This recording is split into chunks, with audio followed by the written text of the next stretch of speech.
کہ کسی مہمان کو خصوصاً کسی صلیبی کمانڈر کو ناراض کرنا گمشتگین کے حکم کے خلاف ورزی تھی۔ وہ اپنی بیویوں کی عصمت کے عوض سلطان ایوبی کے خلاف جنگی مدد لے رہا تھا۔ فاطمہ جال میں الجھ کر رہ گئی۔ وہ صلیبی کے منہ پر تھوک نہیں سکتی تھی اور اسے دھتکار نہیں سکتی تھی۔ ان مجبوریوں کے باوجود اپنی عزت سے بھی دستبردار نہیں ہو سکتی تھی۔ اس کے لیے فیصلہ کرنا مشکل تھا کہ کیا کرے۔ اس نے اسے ذرا سلجھے ہوئے طریقے سے ٹالنے کی کوشش کی جو محض بیکار ثابت ہوئی۔ اسے بڑی شدت سے خیال آیا کہ انتانون آ گیا ہوگا۔ وہ پیچوتاب کھانے لگی۔ اس ذہنی کیفیت میں صلیبی نے ایک بےہودہ حرکت کی۔ فاطمہ بھڑک اٹھی۔ وہ گھاس پر بیٹھے تھے۔ اس نے صلیبی کو بڑے زور سے دھکا دیا۔ وہ پیٹھ کے بل گرا۔ عورت میں غیرت بیدار ہو جائے تو وہ چٹان کو بھی دھکا دے کر گرا سکتی ہے۔ یہ صلیبی تو نشے میں تھا۔ اس نے اسے فاطمہ کا مذاق سمجھا اور کہا لگایا۔ قریب ہی مٹی کا ایک بڑا گملہ رکھا تھا۔ فاطمہ کو غصے نے پاگل کر دیا۔ اس نے گملہ اٹھایا۔ یہ بہت وزنی تھا۔ گملہ اوپر کو اٹھا کر اس نے صلیبی کے منہ پر دے مارا۔ وہ پیٹھ کے بل لیٹا کہے لگا رہا تھا۔ گملہ اس کی پیشانی پر گرا اور اس کے کہے خاموش ہو گئے۔ فاطمہ نے گملہ پھر اٹھایا۔ صلیبی بے ہوش ہو کر پہلو کے بل ہو گیا تھا۔ فاطمہ نے گملہ اپنے سر سے اوپر لے جا کر اس کے سر پر پھینکا اور وہاں سے غلام گردش میں چلی گئی۔ کسی کمرے میں داخل ہوئی اور اندھیرے میں پچھلے باغیچے میں چلی گئی۔ محفل پر شراب کا نشہ طاری ہو چکا تھا۔ رقص عروج پر تھا۔ شرابیوں کے ہاؤ ہو نے اس قلعہ نما محل کو سر پر اٹھا رکھا تھا۔ کسی کو ہوش نہ تھا کہ کون زندہ ہے اور کون قتل ہو گیا ہے۔ اس ہنگامے سے لا تعلق ہو کر فاطمہ پچھلے باغیچے میں گئی۔ انتانون کی محبت کے جوش اور نشے میں اسے ابھی یہ احساس نہیں تھا کہ وہ ایک انسان کو قتل کرائی ہے اور مقتول صلیبی ہے۔ وہ انتانون کو فخر سے سنانا چاہتی تھی کہ اس نے اپنی عزت کی حفاظت میں ایک صلیبی کو قتل کیا ہے، مگر انتانون وہاں نہیں تھا۔ فاطمہ کا دل اس خیال سے ڈوبنے لگا کہ وہ آ کر چلا گیا ہے۔ اس نے درخت کے پیچھے جا کر دیکھا کہ رسہ باہر ہے یا اندر۔ رسہ اندر تھا۔ اس کا مطلب یہ تھا کہ انتانون آیا ہے، اسی لیے رسہ اندر ہے، مگر وہ ہے کہاں؟ اگر وہ واپس گیا ہوتا تو رسہ باہر کو ہوتا۔ وہ وہاں کھڑی ادھر ادھر دیکھ رہی تھی۔ اسے اندھیرے میں ایک سایہ حرکت کرتا نظر آیا۔ اس نے غور سے دیکھا۔ اس کی خادمہ معلوم ہوتی تھی۔ فاطمہ نے اسے آہستہ سے آواز دی۔ وہ خادمہ ہی تھی۔ فاطمہ کی طرف دوڑی گئی۔ اس نے فاطمہ سے کہا، اسے یہاں نہ ڈھونڈو، وہ آیا تھا۔ میں اس کے انتظار میں چھپ کر کھڑی تھی۔ میں نے اسے دیوار پر دیکھا۔ اس نے رسہ اندر پھینکا اور اترنے لگا۔ ادھر سے دو آدمی آتے نظر آئے۔ اس وقت وہ رسے سے اتر رہا تھا۔ دونوں آدمی قریب آ گئے۔ میں اسے خبردار نہ کر سکی۔ وہ دونوں درخت کے تنے سے لگ گئے۔ وہ جو ہی اترا ان دونوں نے اسے ایسا جکڑا کہ وہ ان سے آزاد نہ ہو سکا۔ میں آپ کو ڈھونڈتی رہی لیکن میں مہمانوں میں نہیں جا سکتی تھی۔ فاطمہ کو چکر آ گیا اور جب اسے خیال آیا کہ وہ ایک صلیبی کو قتل کرائی ہے تو اس کے ہوش اڑ گئے۔ یہ الف لیلہ کی پراسرار اور طلسماتی دنیا تھی جسے فاطمہ جیسی لڑکی نہیں سمجھ سکتی تھی۔ اسے حرم کی ایک لڑکی نے خبردار بھی کیا تھا کہ وہ ایک محافظ سپاہی کے ساتھ محبت کا کھیل کھیل کر غلطی کر رہی ہے۔ اسے اب یہ مسئلہ پریشان کرنے لگا کہ انتانون کو کس نے گرفتار کرایا ہے۔ ان دونوں آدمیوں کو پہلے سے معلوم ہوگا کہ وہ آ رہا ہے۔ اب فاطمہ کو یہ خدشہ نظر آنے لگا کہ اسے بھی گرفتار کیا جائے گا۔ اسے اپنی خادمہ پر بھی شک تھا۔ وہ بھی تو مخبری کر سکتی تھی۔ وہ کچھ بھی نہ سمجھ سکی۔ خادمہ کو ساتھ لے کر اس نے اوپر سے رسہ کھلوایا اور اسے کہا کہ اسے کہیں چھپا دے۔ وہ خود انتہائی گھبراہٹ کے عالم میں سالار شمس الدین اور شاد بخت کی طرف دوڑ گئی۔ رقص اور شراب کی محفل گرم تھی۔ فاطمہ کو شاد بخت نظر آیا۔ اسے محفل کے انداز سے معلوم ہوا کہ صلیبی کے قتل کا کسی کو پتہ نہیں چلا۔ وہ خرامہ شاد بخت تک گئی اور اسے اشارے سے بلایا۔ الگ لے جا کر اسے بتایا کہ وہ ایک صلیبی کو قتل کرائی ہے۔ اس نے قتل کی وجہ بھی بتائی۔ شاد بخت نے یہ خطرہ محسوس کرتے ہوئے کہ فاطمہ کو کسی نہ کسی نے اس صلیبی کے ساتھ ادھر جاتے دیکھا ہوگا جہاں اس کی لاش پڑی ہے اور اس کے پکڑے جانے کا امکان بڑا واضح ہے، اسے کہا تمہیں اب یہاں نہیں رہنا چاہیے۔ تم اگر گرفتار ہو گئی تو میں ہی بہتر جانتا ہوں کہ گمشتگین تم جیسی لڑکی کا قید خانے میں کیا حال کرائے گا۔ اگر اس کا باپ مارا جاتا تو وہ پرواہ نہ کرتا، وہ ایک صلیبی کماندار کے قتل کا بڑا بھیانک انتقام لے گا۔ فاطمہ نے پوچھا میں کہاں جاؤں؟ شاد بخت نے کہا تھوڑی دیر یہیں گھومو پھرو، میرا بھائی شمس الدین آ جائے تو اس سے بات کروں گا۔ فاطمہ نے خوف سے کانپتی ہوئی آواز میں پوچھا وہ کہاں چلے گئے ہیں؟ شاد بخت نے کہا کچھ دیر گزری انہیں اطلاع ملی تھی کہ پچھواڑے کی دیوار رسے سے پھلانگ کر ایک آدمی اندر آ گیا تھا۔ معلوم نہیں وہ کون ہے اور کس ارادے سے اندر آیا تھا۔ شمس الدین اسے دیکھنے اور اسے قید خانے میں ڈالنے یا جو بھی کارروائی مناسب سمجھے گا کرنے کے لیے گیا ہے۔ اگر تھوڑی دیر تک نہ آیا تو میں خود چلا جاؤں گا۔ دل مضبوط رکھنا، ہم تمہیں چھپا لیں گے۔ فاطمہ کے ذہن میں خیال آیا کہ پکڑا جانے والا انتانون ہی ہوگا۔ اسے اطمینان سا ہوا کہ انتانون کو سالار شمس الدین کے حوالے کیا گیا ہے اور وہ اسے بچانے کی کوشش کرے گا۔ وہ انتانون ہی تھا۔ اسے 2 سپاہیوں نے پکڑا تھا۔ چونکہ یہ شمس الدین کے شعبے کی ذمہ داری تھی کہ اس قسم کے مجرموں سے پوچھ گچھ کر کے کارروائی کرے، اس لیے اسی کو اطلاع دی گئی کہ ایک آدمی دیوار پھلانگ کر اندر آتے پکڑا گیا ہے۔ شمس الدین محفل سے اٹھ کر باہر گیا تو سپاہیوں نے انتانون کو پکڑ رکھا تھا۔ شمس الدین نے یہ ظاہر کرنے کے لیے کہ وہ اس مجرم کو نہیں جانتا، اس سے پوچھا، تم تو شاید محافظ دستے کے جوان ہو، دیوار کیوں پھلانگی؟ سچ سچ بتاؤ ورنہ سزائے موت سے کم سزا نہیں دوں گا۔ انتانون خاموش رہا۔ شمس الدین کو اس خیال سے غصہ رہا تھا کہ اس نے کہا بھی تھا کہ محتاط رہے اور فرض پر جذبات کو غالب نہ آنے دے۔ اس نے اس ہدایت پر عمل نہ کیا۔ ایک طرف تو اس نے فن کا یہ کمال دکھایا تھا کہ ایک ہی کوشش میں محافظ دستے میں بھی شریک ہو گیا اور فوراً بعد اس نے حرم تک رسائی حاصل کر لی، مگر دوسری طرف اس نے ایسی حماقت کی کہ ایک ہی حلے میں پکڑا گیا۔ جاسوس کی حیثیت سے یہ اس کا جرم تھا، لیکن اس کی سزا اسے یہاں نہیں دی جا سکتی تھی۔ یہاں سے اسے بچانا اور نکالنا تھا۔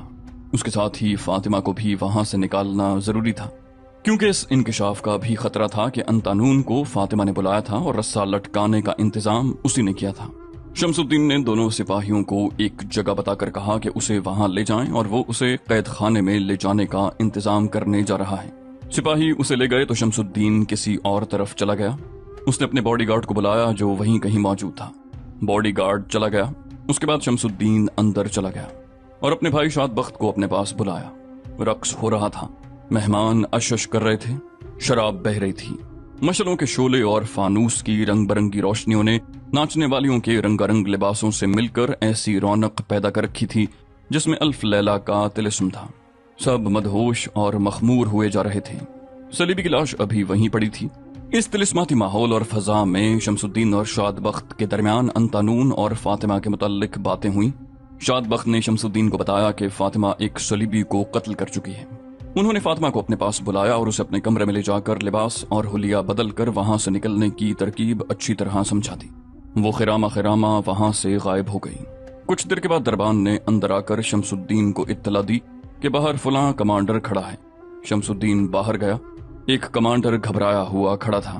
اس نے رپورٹ دی، بولا انتانون نام کے جس محافظ کو دیوار پھلانگتے پکڑا گیا تھا وہ فرار ہو گیا ہے۔ شمس الدین نے گرج کر پوچھا، کیا وہ 2 سپاہی مر گئے تھے جن کے حوالے میں انہیں کر کے آیا تھا؟ کمانڈر نے بتایا، معلوم ہوتا ہے یہ اکیلے انتانون کا نہیں، 1 سے زیادہ آدمیوں کا کام ہے۔ دونوں سپاہی وہاں بے ہوش پڑے ہیں، ان کے سروں پر ضربوں کے نشان ہیں۔ شمس الدین نے موقع واردات پر جا کر دیکھا۔ دونوں سپاہی ہوش میں آ چکے تھے۔ انہوں نے بتایا کہ جہاں کھڑے تھے اندھیرے میں پیچھے سے ان کے سروں پر کسی نے ایک ضرب لگائی اور وہ بے ہوش ہو گئے۔ شمس الدین نے بھاگ دوڑ شروع کر دی۔ اس وقت ایک عورت جس نے سر سے پاؤں تک برقعے کی طرز کا سیاہ ریشمی لبادہ لے رکھا تھا اور اس میں اس کی صرف آنکھیں نظر آتی تھیں، گمشتگین کی رہائش گاہ کے بڑے دروازے سے نکلی اور جانے کہاں چلی گئی۔ اس رات مہمانوں کا آنا جانا تو جاری ہی تھا۔ دربان اور محافظوں نے یہ دیکھنے کی ضرورت ہی محسوس نہیں کی کہ یہ کون ہے جو مستور ہو کر جا رہی ہے۔ آج رات کے بعد جب مہمان رخصت ہوئے تو قلعے کا دروازہ کھول دیا گیا۔ گھوڑے اور بگیاں گزرنے لگیں۔ انہی میں ایک گھڑ سوار گزرا جس کا چہرہ ڈھکا ہوا تھا۔ اس کے ساتھ دوسرے گھوڑے پر وہی مستور عورت تھی جو گمشتگین کے گھر سے اکیلی نکلی تھی۔ یہ انتظام شاد بخت اور شمس الدین نے کیا تھا۔ اس نے ان 2 سپاہیوں کو ایک جگہ بتا کر کہا تھا کہ انتانون کو وہاں لے جا کر میرا انتظار کریں۔ اس نے اپنے باڈی گارڈ سے کہا تھا کہ وہ انتانون کو آزاد کروائیں اور اس کے گھر میں چھپا دیں۔ شمس الدین اور شاد بخت کے باڈی گارڈ 2 اردلی اور 2 ملازم سلطان ایوبی کے کمانڈو جاسوس تھے۔ انہوں نے بروقت حرکت کی اور انتانون کو چھڑا کر لے گئے۔ ادھر سے فاطمہ بھی کامیابی سے نکل گئی اور شمس الدین کے گھر پہنچ گئی۔ وہاں انتظامات مکمل تھے۔ جب مہمان نکلے تو انہیں گھوڑے دے کر وہاں سے نکال دیا گیا۔ یہ رات تو رقص اور شراب کی مدہوشی میں گزر گئی۔ اگلی صبح صلیبی کی لاش دیکھی گئی اور گمشتگین کو یہ اطلاع بھی ملی کہ اس کا ایک محافظ اور اس کے حرم کی ایک لڑکی لاپتہ ہے۔ اس نے یہ حکم دے دیا کہ جن 2 سپاہیوں کی حراست سے انتانون بھاگا ہے ان دونوں کو عمر بھر کے لیے قید خانے میں ڈال دیا جائے۔ انتانون اور فاطمہ کا فرار سب کو بھول ہی گیا کیونکہ گمشتگین کے صلیبی دوستوں نے اپنے ایک کمانڈر کے قتل پر ادھم بپا کر دیا تھا۔ انہیں دراصل اپنے کمانڈر کے مارے جانے پر اتنا افسوس نہیں تھا جتنا انہوں نے غل غباڑہ مچایا۔ وہ دراصل گمشتگین کے ساتھ ناراضگی کا اظہار کر کے اس سے کچھ اور مراد لینا چاہتے تھے اور یہ شہ دینا چاہتے تھے کہ وہ سلطان ایوبی پر حملہ کر دے۔ صلیبی جانتے تھے کہ مسلمانوں کے حرموں میں ایسے ڈرامے کھیلے ہی جاتے رہتے ہیں جن میں لڑکیاں اغوا ہوتی ہیں، از خود بھی غائب ہوتی ہیں اور وہاں پراسرار قتل بھی ہوتے ہیں، لیکن وہ گمشتگین کو مجبور کر دینا چاہتے تھے کہ سر ان کے قدموں میں رکھ دے۔ جن سے مدد مانگی جاتی ہے وہ اپنی ہر شرط منواتے اور غلام بنانے کی کوشش کرتے ہیں۔ صلیبیوں کی تو نیت ہی کچھ اور تھی۔ یہ صورتحال چھپائی نہ جا سکی۔ حلب تک اس کی خبر پہنچ گئی۔ وہاں کے درباری امراء جو سلطان ایوبی کے خلاف لڑ رہے تھے گمشتگین کو بھی اپنا اتحادی بنانا چاہتے تھے۔ انہوں نے الملک الصالح کی طرف سے گمشتگین کی طرف ایک ایلچی بھیجا۔ اس کے ساتھ رواج کے مطابق بیش قیمت تحائف تھے۔ ان تحائف میں 2 جوان لڑکیاں بھی تھیں۔ گمشتگین آرام کر رہا تھا۔ ایلچی اور لڑکیوں کو شمس الدین کے پاس لے گئے کیونکہ گمشتگین کے بعد وہی سالار تھا جو سرکاری امور کی دیکھ بھال کرتا۔ اپنے گھر میں لڑکیوں کو الگ بٹھا کر اس نے ایلچی سے پوچھا کہ وہ کیا پیغام لایا ہے۔ اس نے جو طویل پیغام دیا وہ مختصراً یوں تھا کہ سلطان ایوبی نے حلب کا محاصرہ کیا تو ریمانڈ صلیبی فوج لے کر آیا، جس سے سلطان ایوبی نے محاصرہ اٹھا دیا، مگر ریمانڈ بغیر لڑے فوج واپس لے گیا۔ صلیبی آئندہ بھی ہمیں دھوکہ دیں گے۔ ہم الگ الگ ہو کر سلطان صلاح الدین ایوبی کے خلاف لڑیں گے تو ہم سب شکست کھائیں گے۔ ہمیں متحد ہو جانا چاہیے تاکہ ایوبی کو ہمیشہ کے لیے ختم کر سکیں۔ اس پیغام کے ساتھ متحدہ محاذ بنانے کا ایک منصوبہ تھا جو کچھ اس طرح تھا کہ الرستان کی پہاڑیوں کی برف پگھل رہی ہے۔ جاسوس نے بتایا ہے کہ سلطان ایوبی کے سپاہی بلندیوں پر نہیں رہ سکتے کیونکہ وہاں پگھلتی برف کا پانی ان کے لیے رکاوٹ پیدا کرتا ہے۔ ہمارے لیے یہ موقع اچھا ہے۔ ہم سب اپنی فوجوں کو اکٹھا کر لیں تو ایوبی کی فوج کو گھیرے میں لے کر اسے شکست دے سکتے ہیں۔ اس منصوبے میں یہ بھی تھا کہ صلیبی حکمران رینالڈ کو اپنے ساتھ میں لایا جا سکتا ہے۔ اس کی صورت یہ ہو سکتی ہے کہ گمشتگین اسے اپنا منصوبہ بتائیں اور اسے اپنا معاہدہ یاد دلائیں جس کے تحت اسے جنگی قید سے رہا کیا گیا تھا۔ شمس الدین نے یہ پیغام شاد بخت کو سنایا۔ دونوں بھائیوں نے آپس میں صلاح مشورہ کیا اور سوچنے لگے کہ یہ پیغام گمشتگین تک نہ پہنچے۔ وہ دونوں اس کوشش میں تھے کہ گمشتگین اکیلا سلطان ایوبی سے لڑے کیونکہ اس طرح اس کی شکست کا امکان تھا۔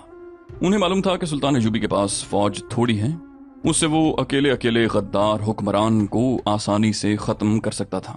یہ دونوں بھائی اپنی اصلیت کو چھپانے کے لیے پوری احتیاط کرتے تھے، مگر اس موقع پر ان پر جذبات کا غلبہ ہو گیا۔ جذبات کو مشتعل ان لڑکیوں نے کیا۔ وہ اس طرح کہ انہوں نے لڑکیوں سے ان کا مذہب پوچھا۔ انہوں نے بتایا کہ وہ مسلمان ہیں۔ عمر کے لحاظ سے وہ نوجوان تھیں۔ شمس الدین اور شاد بخت نے افسوس سا محسوس کیا کہ ایک تو مسلمان نے اپنے آپ میں یہ کمزوری پیدا کر لی ہے کہ لڑکی کے عوض اپنا ایمان تک الگ پھینک دیتے ہیں، اور دوسرے یہ کہ جن مسلمان لڑکیوں کو شریف گھرانوں میں آباد ہونا ہوتا ہے انہیں لالچی والدین عمرہ کے حرموں میں دے دیتے ہیں۔ شاد بخت نے پوچھا، تم کہاں کی رہنے والی ہو اور ان لوگوں کے ہاتھ کس طرح لگی؟ تمہارا باپ زندہ ہے؟ بھائی نہیں ہے کیا؟ لڑکی نے انہیں جو جواب دیا اس سے دونوں بھائیوں کے جذبات بھڑک اٹھے۔ جن علاقوں پر صلیبی قابض تھے وہاں کے مسلمانوں کا جینا حرام ہو رہا تھا۔ کسی مسلمان کی عزت محفوظ نہیں تھی۔ پہلے بھی سنایا جا چکا ہے کہ وہاں کے مسلمان باشندے قافلوں کی صورت میں نقل مکانی کرتے تھے، ان کے ساتھ تاجر بھی چل پڑتے تھے۔ اس طرح ہر قافلے کے ساتھ لڑکیاں بھی ہوتی تھیں اور مال و دولت بھی۔ صلیبیوں نے قافلوں کو لوٹنے کا انتظام بھی کر رکھا تھا۔ یہ تو یورپی مورخوں نے بھی لکھا ہے کہ بعض صلیبی حکمران جو مشرق وسطی میں کسی نہ کسی علاقے پر قابض تھے ان قافلوں کو اپنی فوج کے ہاتھوں لٹواتے تھے۔ لوٹنے والے کم سن لڑکیوں، جانوروں اور مال و دولت کو اڑا لے جاتے تھے۔ لڑکیوں کو وہ منڈی میں نیلام کرتے یا مسلمان عمرہ کے ہاتھوں فروخت کرتے۔ ان میں کچھ لڑکیاں صلیبی اپنے لیے رکھ لیتے اور انہیں جاسوسی اور اخلاقی تخریب کاری کے لیے تیار کرتے تھے۔ انہیں مسلمانوں کے علاقوں میں استعمال کیا جاتا۔ ان دونوں لڑکیوں کو ایک قافلے سے چھینا گیا تھا۔ اس وقت دونوں 13-14 سال کی تھیں۔ وہ فلسطین کے کسی مقبوضہ علاقے سے اپنے کنبوں کے ساتھ کسی محفوظ علاقے کو جا رہی تھیں۔ بہت بڑا قافلہ تھا جس پر صلیبی ڈاکوؤں نے رات کے وقت حملہ کیا اور بہت سی لڑکیوں کو اٹھا لے گئے۔ یہ دونوں چونکہ غیر معمولی طور پر خوبصورت تھیں اس لیے انہیں الگ کر کے ان کی خصوصی پرورش اور تربیت شروع کر دی گئی۔